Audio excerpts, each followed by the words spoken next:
call the May 14th, 2019 work session meeting of the Portsmouth City Council to order. And Madam Clerk, will you call the roll, please? Yes, sir. Mr. Battle. Here. Mr. Clark. Here. Mr. Glover. Here. Mrs. Lucasberg. Here. Mr. Moody. Here. Ms. Simmons. Here. Mayor Rabb. Here. And Dr. Pat? Yes, Mayor, Vice Mayor, and members of City Council. This evening, we will begin the meeting with the ribbon-cutting ceremony on the Portsmouth seawall. I'll yield to the mayor for proper dismissal for us to go there. All right, we'll take a recess as we go down the elevator and go to the seawall and convene. Right at the foot of the seawall. And so we're recessed until we get back. How about that? Let's shoot for getting back no later than 5:30, though. Or we should be back before then, Mayor. Yeah. Okay. Okay, Very we're good. at recess. Move with a purpose. We're back in order. Yes. Mayor, Vice Mayor, members of City Council, I would like to briefly make two introductions. The first, I'm pleased to introduce Ms. Gina Harris. Would you please stand, Ms. Harris? Who has transitioned to the City Manager's office as the city's resiliency officer. Mrs. Harris has been employed with the City of Portsmouth for 21 years, serving in several capacities in behavioral health care, most recently as a clinician supervisor and training specialist.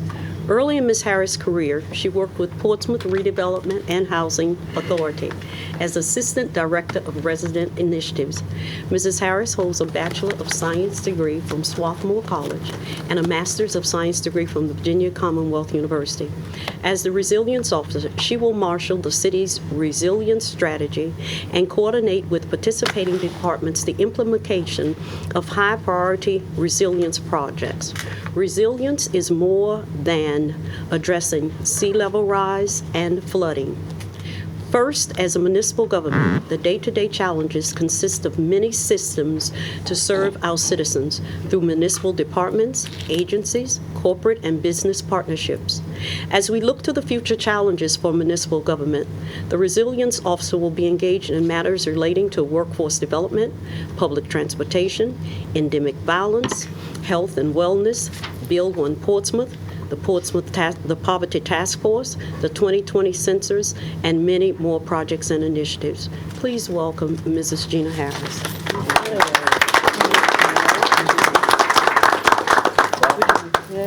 Would you like to say a few words? Yes, it is a great honor for me to be selected to serve in this capacity as the city's first resilience officer. And I look forward to working with you all to implement some of the city's initiatives and moving forward so that we will continue to have a safe city. Nice to be here. Thank you. The second introduction, Keith Toller. Would you please stand, Mr. Toller? Mr. Toller recently joined us on April the 8th, 2019, as the Assistant Director of Parks, Recreation, and Tourism. In this position, he will focus on efforts on building and cultivating tourism for the City of Portsmouth. Mr. Toller was formerly the Director of Portsmouth Convention and Visitors Bureau from January of 1992 to November of 2001. Prior to coming back to Portsmouth, he was the director of the Convention and Visitors Bureau for Bucks County, Pennsylvania, and the Santa Fe, New Mexico director. In late 2012, he returned to Virginia to be closer to his parents. He began working for Chateau Marquette Winery and Restaurant. During that time, his duties included destination marketing for the winery, chairing the Tourism Advisory Board for Floyd County, and serving on the board of directors for the Blue Ridge Parkway Association. I got choked up because I can remember when City Manager Wayne Orton called me to his office. At that time, I was the Director of Parks and Recreation. And he said to me, I want a tourism director and I want a department, and I want it in 6 weeks. And in that period of time, the person that we did a national search that I hired was Keith Toller. So please welcome Keith Toller back to the City of Portsmouth. He created Portsmouth Tourism.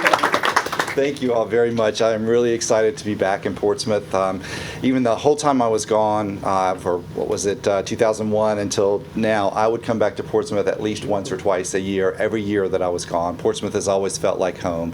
I felt like during the 10 years that I was here, we accomplished a great deal, and I look forward to accomplishing new successes going forward. So with your help, we will do a good job of welcoming visitors from outside the city limits to our great city. Thank you. Thank you. Our first presentation this evening, Technological Security.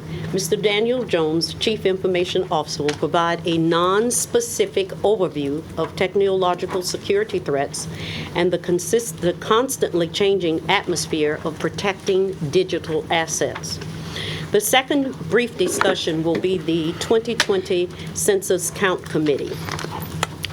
And from there, I will go into the city manager's report. Mr. Jones. Good evening, Mayor, Vice Mayor, and members of City Council. The presentation this evening, as Dr. Patton alluded to, is technological security, and as well, it will be kind of high level and non-specific as to what security is facing in a technological age. So the presentation outline will include exactly what is technological security, the threat vectors used, physical threat vectors, the digital threat vectors, what social engineering is, the FBI IC3 statistics, and a threat vector example.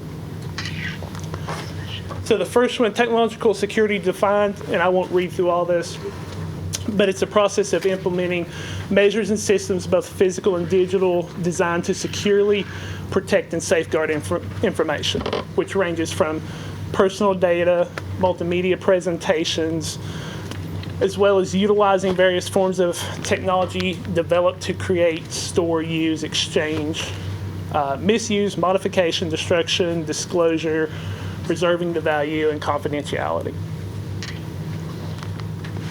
So a threat vector are the routes that a missile or a malicious attack may employ to subvert the defensive measures. So this is an intentional. This is how they get around your system or get around a backdoor to compromise or perform a malicious activity. A physical threat vector are those vectors in which physical assets are made accessible through physical access. So that is like a secure building. You pick the lock, you damage the building, you get into a access place where you shouldn't normally have access to. A digital threat vector, or of course, are those vectors in which a digital asset are made accessible through a digital access. So that's actually coming through from a network, the internet, cell phones, mobile devices, things of that nature. So with regards to a physical threat vector, your critical infrastructure access, your main hubs, as we would call them, for your electrical, natural gas, and water, Dominion Power, places like that. Secure locations, your building infrastructures, data centers, storage, anything that is, you have to have we'll say a background check. You have to know or prove a reason why you need access to that particular location. Non-secure location is basically any office, any workstation, or any citizen-facing office that may be visited from a government standpoint. Protection measures for a physical threat vector is, of course, access controls, barriers, surveillance, property boundary offset, security, identification, and question. And the last one on there is question. If you see something that's out of the ordinary, ask, can we help you? You know, why are you in this area? Things of that nature. Just be inquisitive. Digital threat vector, and any network connected devices. This is your workstation, your servers, or your Internet of Things, thermostats, home monitoring systems, keyless door locks, any of that nature. Remote access is the end users that are not actively in the building that's coming in outside. Employees, social engineering.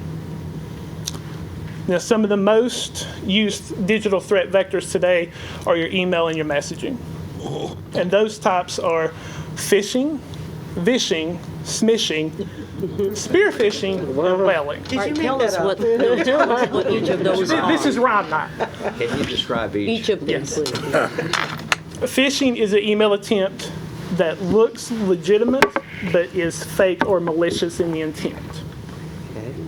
Vishing is a phone. So what's been going around lately is you will get a telephone call from the IRS that says we have a warrant for your arrest. If you don't pay this or go get prepaid cards, the sheriff's going to come and arrest you. That's a vishing attempt. Or they'll call and say, we're with the help desk. What is your password and username? That's not what somebody would ask.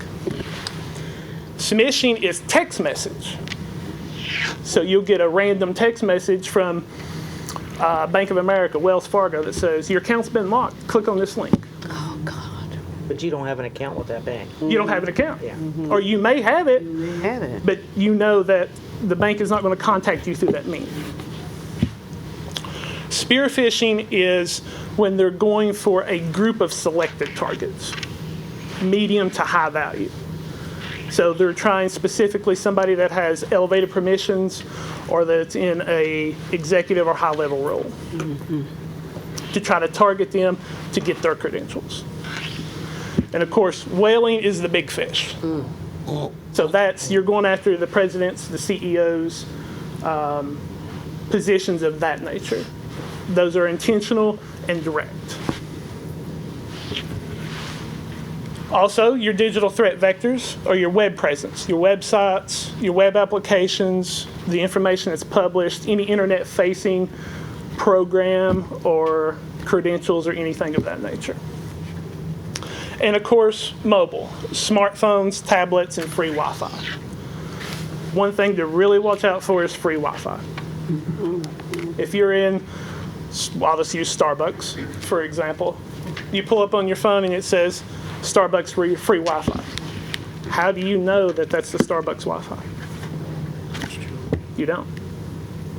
Because you can take a $10 box from Amazon and name it Starbucks Wi-Fi and capture every credential that's sent.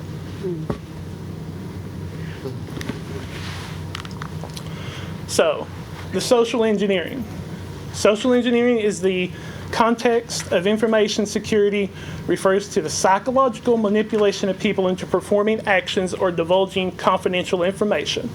This differs from the social engineering within social science, which does not contain the divulging of confidential information.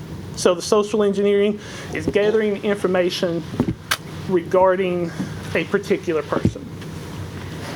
The one that I see the most is on social media. It says, take this quiz. When were you born? What was the first place you lived? And then you post that on social media. Now somebody looks at your profile, they've got all of your questions that could possibly be used to reset a password or to set up an account. Or they got your birthday. So they got one of 3 critical pieces of information regarding your personal identifiable information, your PII. So this is the IC3 complaint statistics from the FBI. So as you notice, in 2014, there was 269,422 complaints registered with the FBI at an estimated financial loss of $800 million. Then watch as it goes. 2015, 288, and you're sitting at $1 billion. 2016, almost 300,000. You're at 1.4 billion. 2017, 301,000, 1.4 billion. And then look at 2018. And this is the trend that is currently going and will continue. You see 351,000, but look at your total loss, $2.7 billion. So in a matter of 4 years, $7.4 billion in estimated financial loss. And those are the ones that are reported. That doesn't include what's not reported. So here's an example of what we were talking about of the phishing. So this email was sent, appears to be from Wells Fargo to James somebody. said, personal security key, Wells Fargo account is expired. Please click this link. So back to rule number one, first of all, a bank's not going to communicate in an open text email. They're going to send you a link that says it's a secure message. Number two, Wells Fargo does not have a LinkedIn domain name. Number three, the web address they're asking you to click on looks nothing like Wells Fargo or LinkedIn.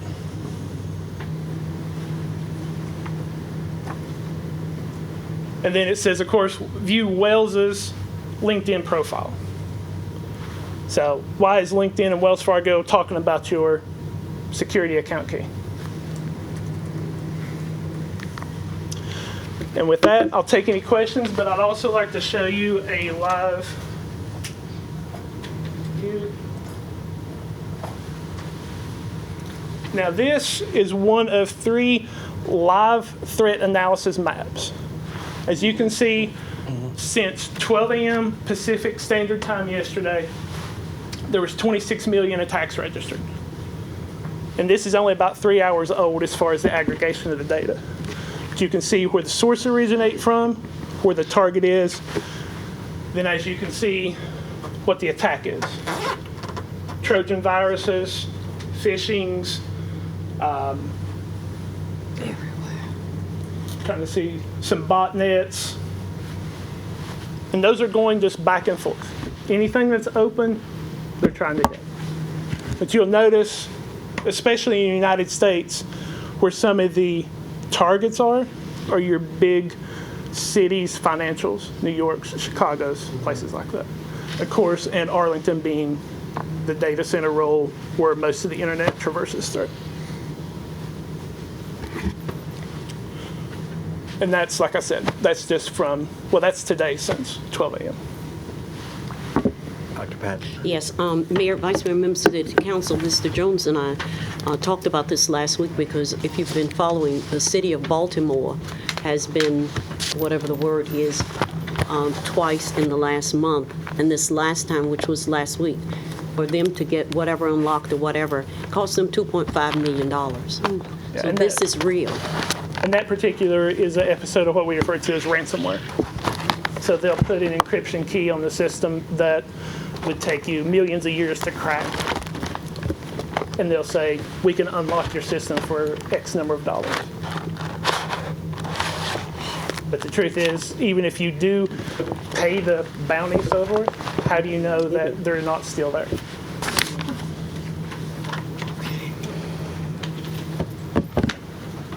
Other questions?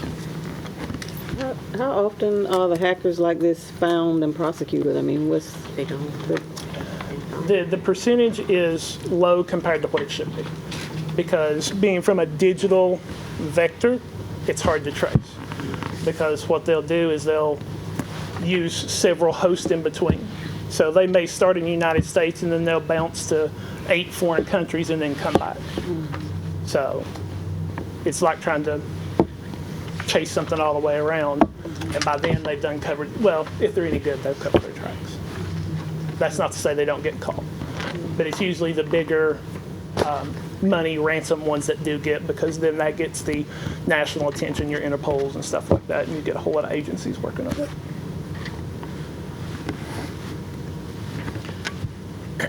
I have a comment, and this is really for my colleagues, but it's also for Dr. Pat and for Daniel. The Hampton Roads federal facilities and military facilities met Harumpha today at Jefferson Labs, which is a federal facility in Newport News. And at the end of the meeting, I was walking out with a person from the private sector who was complimenting first the city for what it's doing in the way of technology, but really complimenting you on how forward-leaning you are in thinking. And this person said that we're probably the most technologically advanced city in Hampton Roads, and we should be used as a model. And I thought that gave me goosebumps to hear that. And thank you for what you're doing for us in our community. Thank you. And it's not just me, it's our team team philosophy that we use. We couldn't do it without everybody. Good. It's okay. Thanks, Mr. Jones. All right, Mayor, Vice Mayor, and City Council. You passed a resolution authorizing the establishment of the Complete Count Committee. This commission will provide critical assistance to the city in the process to ensure every citizen in Portsmouth is counted. The Portsmouth Complete Count Commission, and notice I changed from committee to commission, in speaking with our city attorney, with City Council appointing the persons who are going to serve, City Council appoints commissions, and all of the cities in Hampton Roads have referred to theirs now as the commission. The Portsmouth Complete Count Commission members will be instrumental in helping to advise the campaign, orchestrate the dissemination of vital information, and help in recruiting the census community teams that will be employed by the federal 2020 census process. The committee membership, as you are making your determination, should be selected based on their ability to assist in getting citizens to respond to the census and to help ensure that underrepresented citizens are properly counted. Members identified by City Council may include citizens who have extensive personal and professional networks, civic league representatives, the faith-based community, business leaders, which can be counted on to assist with the entirety of the year-and-a-half process. This group will meet every month. The commission will begin meeting in June once the commission is formed, and they will work from June through the end of December 2020. During the Tuesday, May 28th public work session, during your board and commission discussion, members of City Council, this is the time that will be dedicated or designated for such consideration to select the members of the commission. The staff, we have been working, and Mr. Sweats is here, who is our lead person who was instrumental when we brought the representative, federal representative in to speak with you all.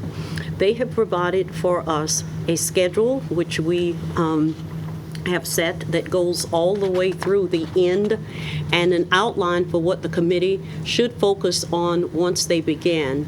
The census count day is April 1, 2020. However, from June up until that date, this commission will be working to make sure everything that is outlined from federal government to ensure that our citizens are counted will be in place in their hands. They will make the decisions, organize how it's to be done.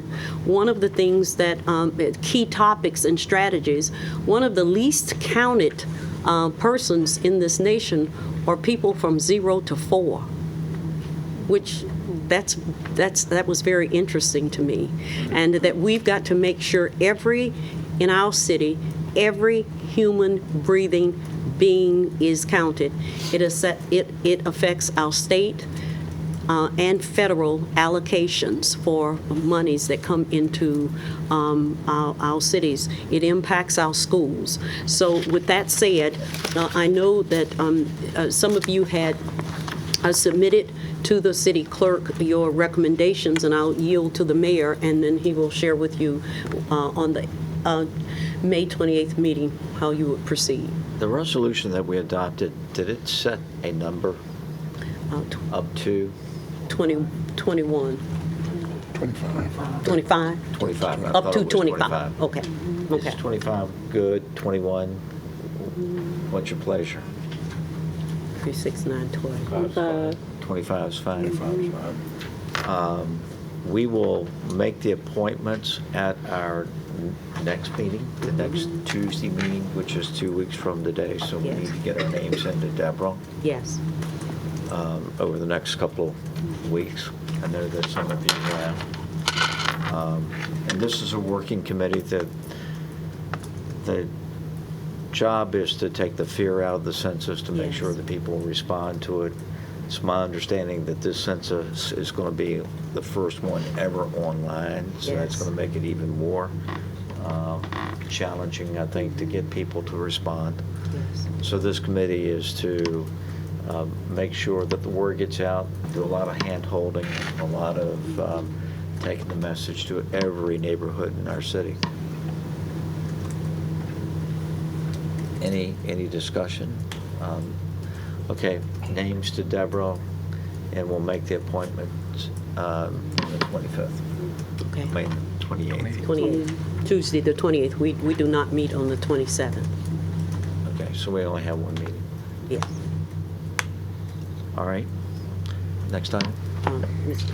Bill? I was going to ask, there's some citizens have asked, what is to be expected of them being on the commission? I kind of shared some of the things, and there's an outline of what the commission will do. One of the things they will do is help to recruit our citizens that will actually sign up to be the census takers within the community.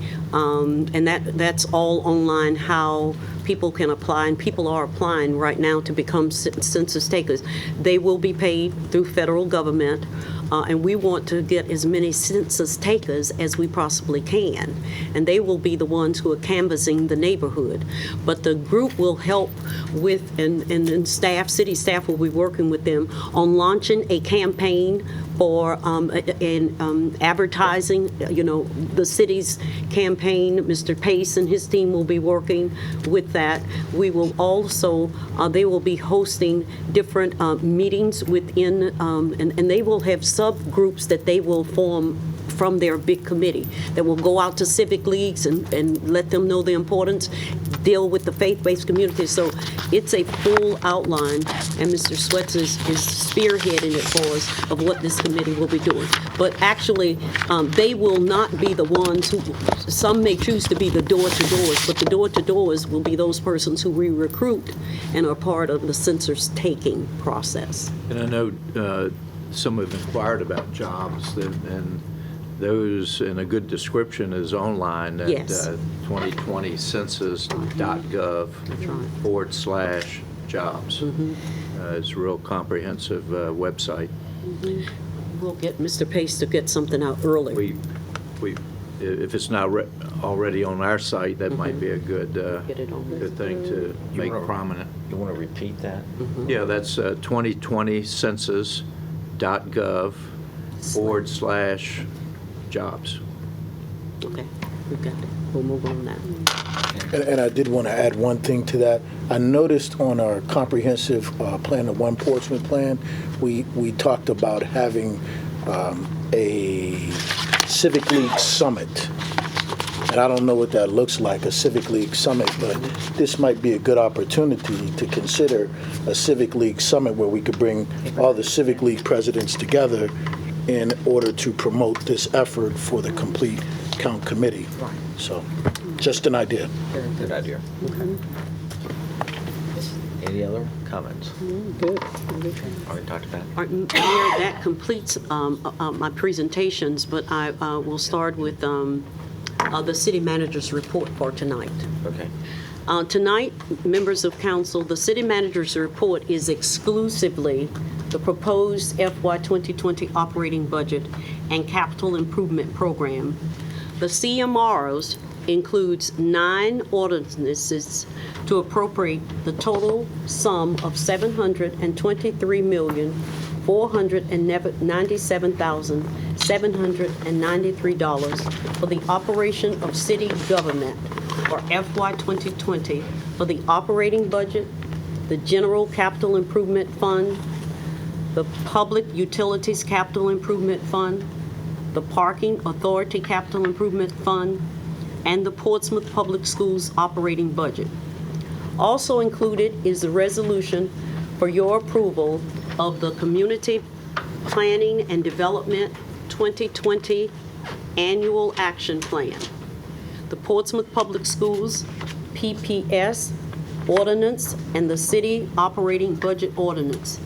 Transfer to PPS includes $2.6 million of additional local funds, to meet the requests of the Portsmouth Public Schools to cover the 3% raise for teacher and employees of Portsmouth Public School System. The revised local contribution to the Portsmouth Public School System shall be $55,396,045 to be distributed in equal monthly transfers. Also, as presented to City Council in the April 22nd work session, an allocation of $50,000 for the Portsmouth YMCA Swim Gym Program for second graders, funding for the Friends of the Portsmouth Juvenile Court, and the food bank is included in the support to civic organization category with the city operating budget ordinance. That is the exclusive city manager's report tonight. And Madam Clerk, we don't have any public hearings tonight. No, sir. No. Okay. I have one more. Under city manager's report back, I'm going to call on Mr. Bob Baldwin. And Mr. Baldwin is going to give you an update on the 801 Water Street relocation.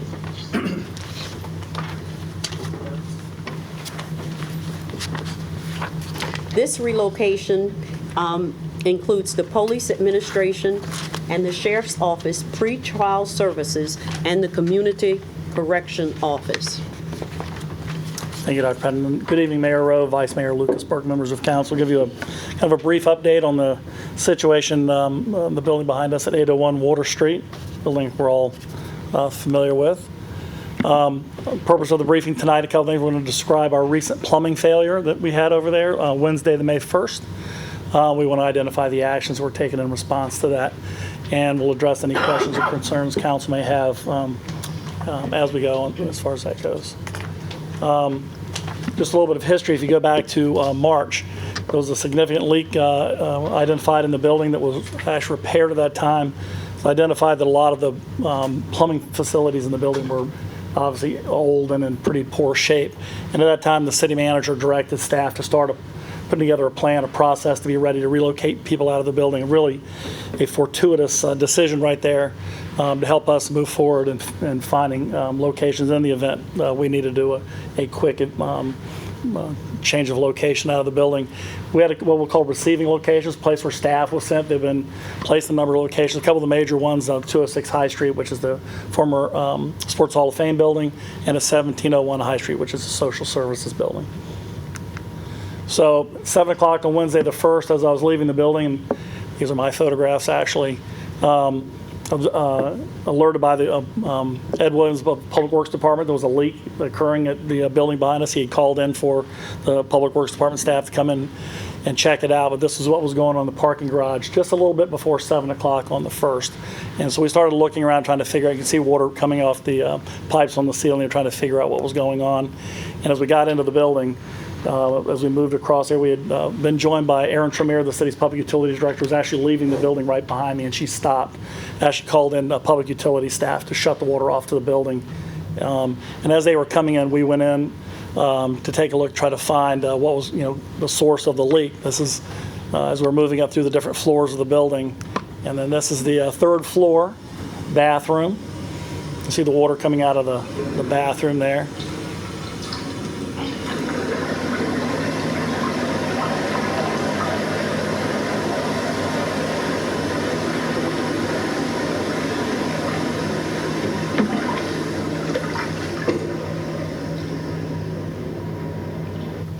That was a source of our water. There was a 2.5-inch water line in that portion of the building that had a break where it branched off into a smaller 1-inch line, and that was the source of the water. And just very fortunate that this didn't happen later in the evening and had done this all night. So fortunately, we were aware something about 5:45 in the evening and said they'd gone through and they didn't notice anything in the garage of any significance. So this was somewhere, we think, between 5:45 and 7 o'clock, probably more like 6:30, 6:45 where this started.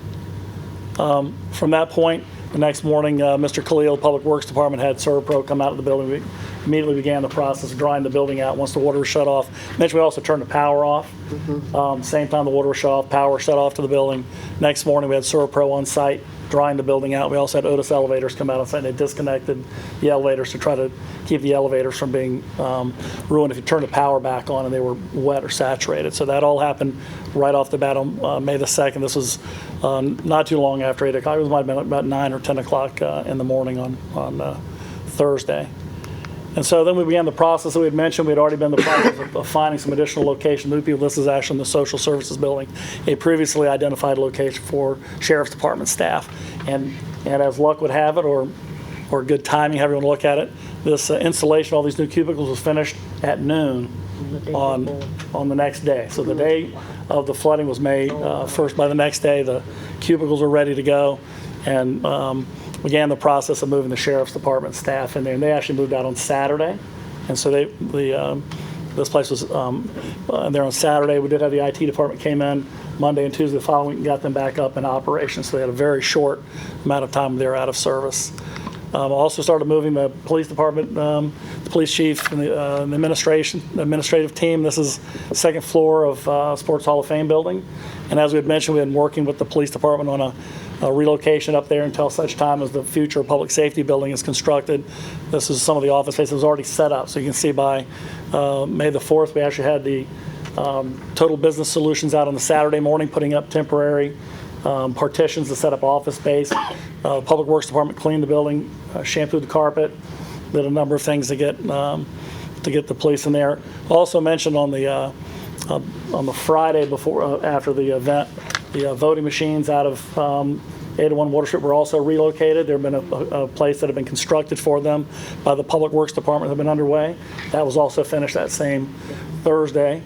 So on Friday, they were able to move the equipment out of there and put that into a climate-controlled space over at the 206 High Street building.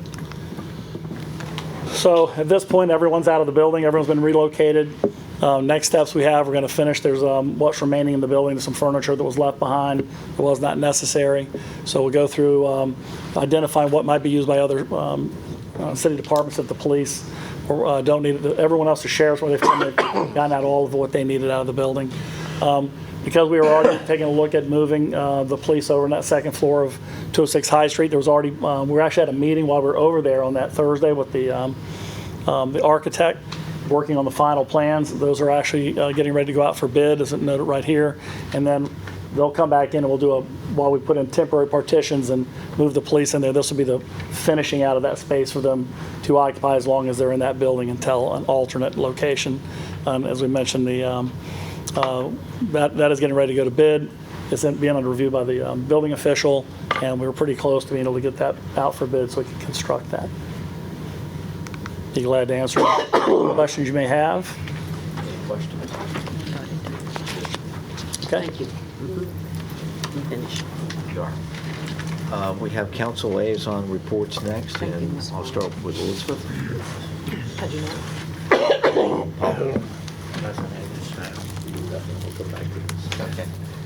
Okay. My meetings are coming up this week, so. So on last Thursday, we had a meeting of the retirement board. Joining us were representatives from John Hancock and our investment advisors from Greystone. It was a pretty comprehensive report. They went over the first quarter numbers. Good news is that the first quarter of 2019 was much better than the third quarter of 2018. There was a difference of about 13%. I think we lost in the fourth quarter, and we did a little bit better than, I think, 14% in the first quarter on our portfolio. But there's still a lot of work to be done. Ultimately, with what's happening in the marketplace, their prediction was that there could be a recession down the road, so they're planning appropriately, looking at the different sectors where we can act, where they can act, should that occur. But overall, the investments are performing better than what they were, so we're looking okay right now.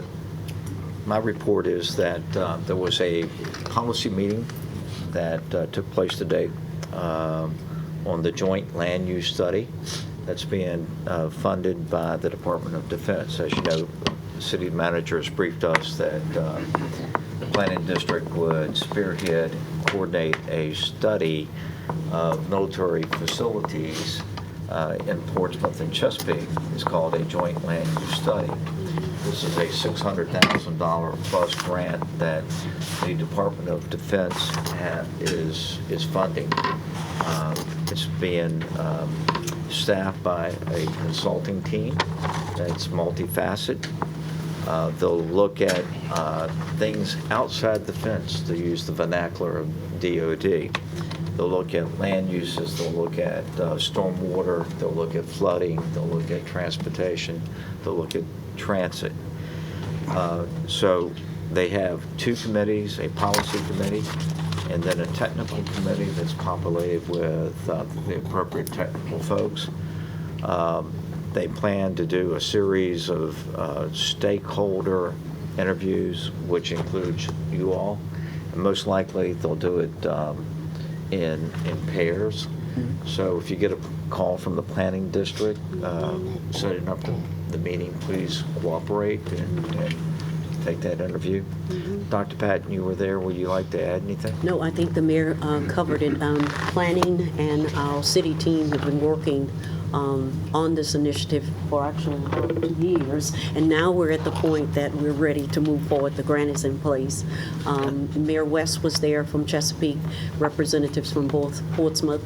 One of the things that really is exciting is that they have secured Delsenio Miles and Company, who is great in engaging the public in being a part of the process. So we're excited and looking forward to moving forward. And this is just not another study. It's this type of study that saved Oceana.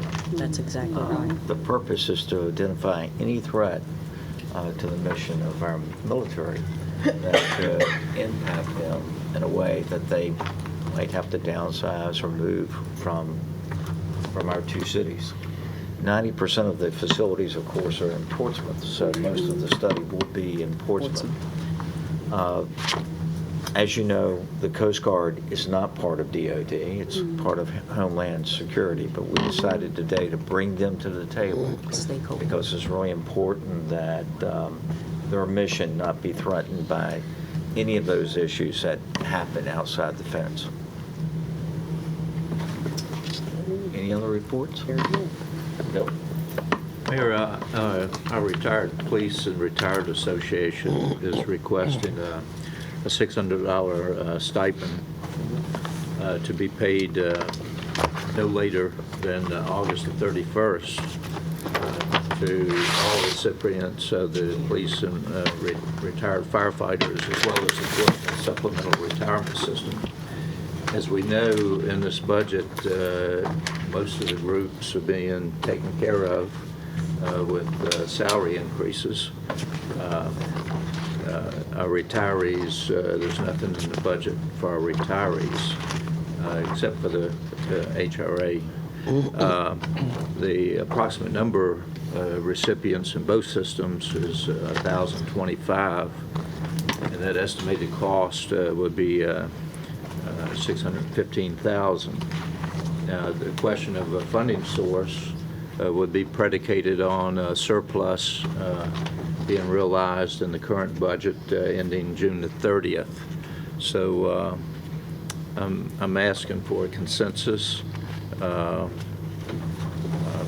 for these groups.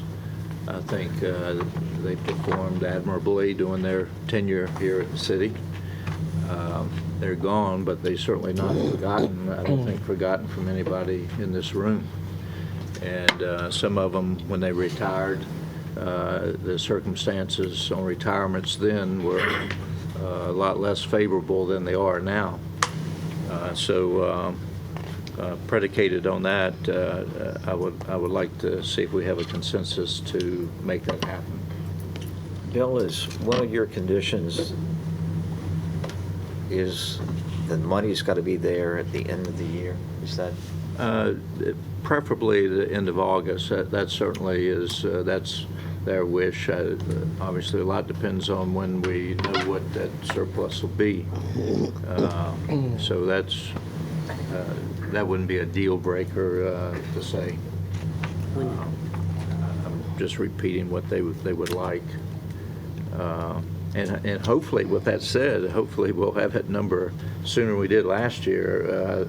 I don't think we got that until the end of October, first part of November. Hopefully we can have a clear number on the end of the fiscal year before almost 6 months later. All right, Bill's asking for a consensus. Let's start the discussion. We'll start with Elizabeth. Yes, I will agree to the stipend. I will not agree to any further additional payments in the system. I will agree to this proposal. What does she mean? Paul. Well, I'm going to agree with the stipend, but I also agree with the additional payments. They're the seniors of our city. And a senior means you walk slower, you talk slower, you lose your memory, and things like that as we grow older. And the only funding sources they have are these retirements, and they're not quite what you would call knock it out the box monies that they get monthly. But they're thankful for that. But as time go by, things get more expensive. We all know that. I could sit here all night and give you reasons why, but it's insulting your intelligence and mine. This is, are we going to take care of seniors or not? We have a wonderful budget we put together. I can sleep at night with it, but I stay awake because I feel as if though they're very deserving. So I'm going to say yes to both. Okay. Lisa. Yes, I'm on board with the stipend, and I know that, it's my understanding, I thought we were doing a study to look at the information that was going to be October, so upon the release of that information, I guess we'll take another decision, but I'm on board with this for now. Nate? Yes, with the stipend, and we'll revisit the rest when we get the proper information. So before I make my position clear, I just want to make a statement. Is that okay, Mayor? Oh, yeah, sure. And I think, I say hand go up. Once you, after Shannon has the floor now, then we'll come to the city attorney. Right. So one of the things, is in being on the retirement board and looking at the data and understanding, I just want the group to be clear. I understand the history now to some degree of what transpired in the past. I understand that what was put in place years ago may not have served the retirees adequately. But we all have to understand, too, going forward, we as council members have a responsibility. And we have a responsibility to be fiscally and financially prudent in how we proceed. When I say that, we have a big responsibility and a big liability in how much we're funding the current retirement. And we're still not where we need to be in terms of our funding goal. So those are considerations. I understand the big picture. And I certainly have heard from the retiree groups, and I certainly understand that. My mother lives on $800 a month. I get that. But at the same time, we have to balance our responsibilities to what we're funding as a city to the tune of, I believe, $11 million a year. And that's, I think, just for the debt service. And then we're paying the additional $8 to $9 million a year. That's real dollars. So I just wanted to make that clear. Contingent upon, just like Councilman Moody and I had discussed, I'm in support of this $600 stipend. My question was, where is the $600,000 coming from? I was told that there may be an end of the year surplus, and that is where the dollars will come from. And if those dollars are there, I am certainly in support of that $600 and $10,000 stipend. Thank you. Mayor, Vice Mayor, members of City Council, I just wanted to clarify the point the Vice Mayor made and make sure the staff is still supposed to come back in October after actuarial studies are done. But just to give you a little update, Councilman Glover left a little earlier. We did report out to the retirement board that City Council was going to entertain something for the retirees after that actuarial study in October. And while the reports indicate that the planned assets for the retirement fund were $205 million in March, the report at the meeting last week that they're down to $202 million. That's down from the $223 million we talked about a year ago. Not a year ago, when Mr. Stewart was here, maybe 6 months ago. About 3 months ago. About 3 months ago. So we have some significant sliding happening and occurring right now in terms of the sheer assets that are involved. And so I want to make council aware of that because to be blunt, there's some concern that we could be under $200 million before the year's out, before we get back to October or thereabouts in terms of planned assets from which this retirement fund operates. But we will bring that information back to you in October. Dr. Pat. Mayor, Vice Mayor, members of City Council, one of the things that I constantly think about and remind is that with the actuarials that we have and those people who are part of both systems, our retirement system has to go through 2091. Now, that's the actuarials today. But with the new model, it's going to change. It could go all the way out to 2099. And I want to make sure, while I'm seated here as the city manager, that I'm making it very clear in receiving information from the retiree representatives, of which our representative on staff's side is Mr. Ashby and Mrs. Gooden, and those are the ones that you all previous council put there, and Mrs. Spivey that you put there. They meet and share with me the real dollars and where we are. And then I, in turn, try to let you know that our money has to last for a strong retirement through 2091, when they project the last living person in the retirement system will receive their benefits. And Mr. Ashby cautions me of where you are now. You were at 223 million, now you're down to 200. We're down at 68% where we're supposed to be at 80%. So there is a lot we have to consider to keep this alive for those who have not retired. My comments are not so much for council, but this is a public meeting, so it's for the public and it's for the retirees that are in here too. So I think it's important, you all get this, you understand it, that a sound retirement system, one that's on sound footing, is where assets equal liabilities. Yep. If you've got $1 worth of liabilities, you've got to have $1 worth of assets. And those liabilities are the current payments that you make plus all future payments. Right. And we all remember that just 6 years ago, for the two retirement systems, we had 28 cents on the dollar in one system and 32 cents in the other. Now that was more than $90 million, but a bad day in the stock market could have bankrupted, could have put the retirement systems in the river. And the city was paying at that time something like $23 million was a pay-as-you-go.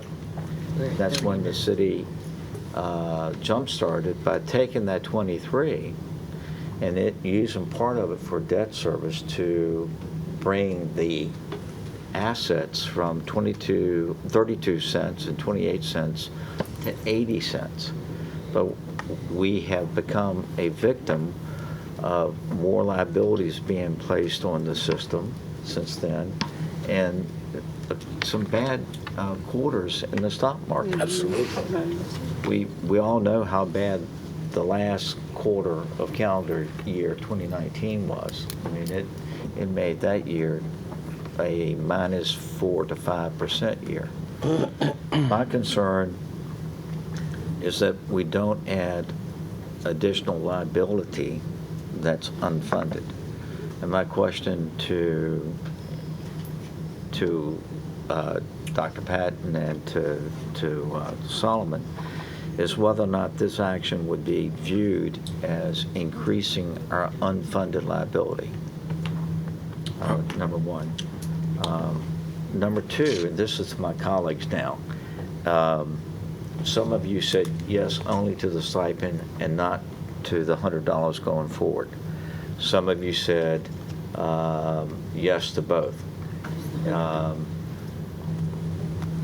Where? Well, that wasn't the question. That wasn't the request. Yeah, that wasn't a part of the Request is this Yeah, the stipend. $100 wasn't a part of this. And I think it's been very clear from a month or so ago that it'd be based on the report that we get come October In October. from the actuaries. But I think if we're true to ourselves, which we have to be, unless there's some miraculous explosion in the market, that percentage is not going to all of a sudden get up in the 70s. That's not going to happen. That, if anything, that's going to be a gradual, hopefully, closing the gap. I was here when Mayor, you as city manager, proposed that. We bit the bullet. That's part of that debt service that Councilman Glover just mentioned. And along with that, people tend to forget there was a thing called the Social Security offset that when people, the retirees, hit 65, instead of getting a happy birthday card, they got, oh, by the way, you can be sacrificing whatever that Social Security value is. So that was addressed. So some good things have happened, and I think we've taken made some good decisions. But we owe it to not only the present retirees but to the future retirees that we're fiscally prudent and not making unwise decisions. Well stated. And we did all that within the amount of money that was being spent at that time for retirement. Going forward, it seems to me, just like we're trying to come up with a formula for school funding, we need to have a formula for how to handle this, so we don't end up being whipsawed or a sine curve type situation. And we've got to get past this. This is not a good way to run our retirement system. Does anybody disagree with that? I think that's a good idea. Is it again, I go back to my question to you, Bill, is this the contingent on the money being there in August? Absolutely. It has to be a surplus to be able to fund it. That's your position? Yes, yeah. That's your position, Paul? Well, I'd like to stretch it out and make room for it, possibly. So Bill and Elizabeth? Yes, For that for the 600, contingent upon the money being contingent upon the money being there. Yes. Yes, Okay. contingent upon the money being there. Yeah. Yes, sir. Let me say to the retirees, I'm sorry, because I've been in the city government 100 years, and I know how they played around with that retirement system, and any chance they got to put somebody in it, they did. I was at the bottom looking up. I know what happened. Now, when we are talking about the stock market, if we lose any money in the stock market, we need to replace those folk in charge because everybody and their grandmother are making money in that stock market. Thank you, Paul. Okay. I think you have what you need. Yes, sir. Okay. Okay. Any other business? We have a need for a closed session. Is there a motion? I move to go into closed meeting pursuant to Virginia Code subsection 2.2-3711A3, the purpose of discussing the acquisition and or disposition of publicly held or controlled real estate property That's all we're going to discuss. in an open meeting which would adversely affect the bargaining position or negotiating strategy of the public body, specifically regarding development of a new fire station. Second. Any further discussion on the motion? Madam Clerk, will you call the roll? Yes, sir. Mr. Battle? Yes. Mr. Clark? Yes? Mr. Glover? Yes. Mrs. Lucasberg? Yes. Mr. Moody? Yes? Ms. Simmons? Yes. Mayor Rowe? Yes. We're in closed session.